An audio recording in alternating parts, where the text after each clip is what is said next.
What's up guys, it's your boy here Abdiel. Welcome back to another Genshin video. Yae Miko has arrived, and in today's video I'm going to showcase a C0 Yae Miko with a 4-star weapon, and I'm going to give my honest opinion about her performance based on my current state. To keep in mind, my Yae Miko is going to talent level 666 throughout this video, since I can get the boss material now. Don't worry, I'm going to make another video after my Yae Miko talents are level up at least to 8 or 9, so don't forget to subscribe so you won't miss the video. I'm going to start by giving a quick skill overview of Yae Miko's kit. So Yae Miko elemental skill has a 3 charge, and when you use this skill it will place a Shesho Chakra, looks like an electro turret, and it will continuously damage one opponent, dealing an electro damage. And this skill has a 4 level of stage, and so when you place 3 of the Shesho Chakra, it will increase it to level 3. And what about level 4? It is impossible for us, a C0 player, because you will need a Constellation 2 in order to have a level 4. It has 14-second duration with a 4-second cooldown, so it's basically 100% uptime. Next, her elemental burst. It will summon a lightning strike, dealing an AoE electro damage. And furthermore, what's special about this burst is if you place 3 of your elemental skill charge before using the elemental burst, the Shesho Chakra will also explode and deal an AoE electro damage. So it will first hit and then hit 3 more times. Because of her passive talent, after you place your turret and you use your burst, it will also reset the cooldown of your elemental skill. The other passive is boosting her elemental skill damage for every elemental mastery that Yae Miko has. Now, after you understand her kit, let's take a look at my Yae Miko build. Since I'm going to play her as my burst support, and I think her best 4-star F2P option is Widsith. Since her ascension stat is crit rate, in my opinion Widsith is going to be fit well with her. It can boost your attack, your elemental damage, and your EM. Sounds perfect for Yae Miko. For the artifact, I'm going to use a 2-piece Shimenawa and 2-piece Gladiator. And actually, I'm planning to use the 2-piece Thundering Fury and 2-piece Glad or Shimenawa. But since my Thundering Fury artifact are garbage, so I will use this artifact in this showcase. Here's the substat.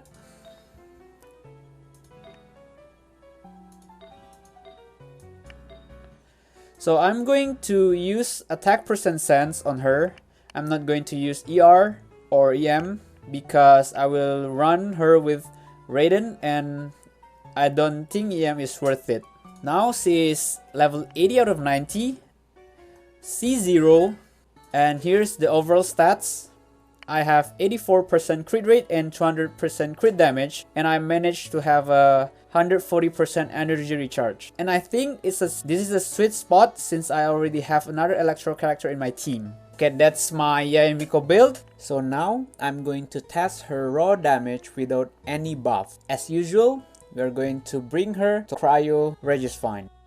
So her normal attack managed to get around 2500 to 3600, and her charged attack managed to get 9200. Her elemental skill managed to get 5800 per lightning strike, a decent off-field damage, just like official I would say. Now, let's see her burst damage. As you can see, I use elemental skill before I use elemental burst, so that you will get 3 extra hit after your burst hit. The first hit is 12,600 damage and followed by 3 hits of 16,000 because the explosion of Shesho Chakra. Let's see her damage after we full buff our Yae Miko. And I'm going to use Xiangling as a tenacity wielder and Sucrose as a thrilling tails buffer and Bennett buff. With a full buff, Yae Miko E managed to get a convincing 40,000 damage per zap, and her burst managed to get an amazing 27,000 in the first hit and followed by 3 hits of 35,000 burst damage per hit, only with talent level 6. And now, let's take a look at her full team showcase. And in this showcase, I'm not using Xiangling because, as I said before, Yae Miko will need another electro character that will work as her battery to compensate her 90 energy cost burst. In my case, I will use Raiden, but if you don't have Raiden, Fischl will work amazing with her. You always can substitute Sucrose or Bennett for Zhongli.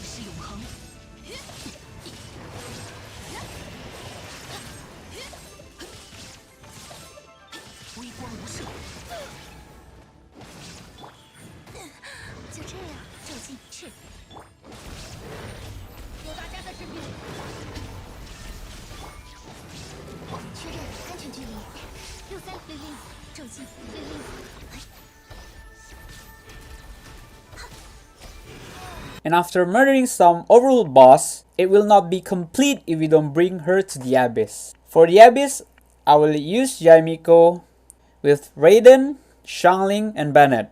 My Raiden going to use the catch with emblem set, and my Xiangling going to use Staff of Homa with emblem, and Bennett going to use Noblesse Oblige and Aquila Favonia. So enjoy the Abyss showcase.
So in my opinion, Yae Miko is a well-balanced character and she's not power creeping the meta for what I can see now at least. And I really like her as a burst support, and in my opinion this is the best way to play her. But if you want to build her as a main DPS that has a very long field time, of course it will still be viable, but since her normal attack damage multiplier is not that high, I think her burst DPS is far better than her main DPS. And for now, she don't really have her own artifact set, so with only a niche artifact and talent level 666 and also F2P 4-star weapon to perform this well, I will give her credit for that. So to conclude, she is a fun character. I enjoy her playstyle, and she is a good burst support character, and if you're lacking a burst support, I will definitely give her a try. But if you don't convince yet, you always can try it first on the trial and see whether if it fits your playstyle or not. And I will make a max build video for Yae Miko in the future, so if you don't want to miss that video, don't forget to subscribe to my channel, and it will also support me to create this kind of video for the future. So I'm going to wrap up the video. If there's anything you'd like to add or correct me if I'm wrong, you can always type in the comment section below. And if you find this video helpful, don't forget to leave a like and subscribe if you're new, and hit that notification bell, and I will see you on the next one. Peace.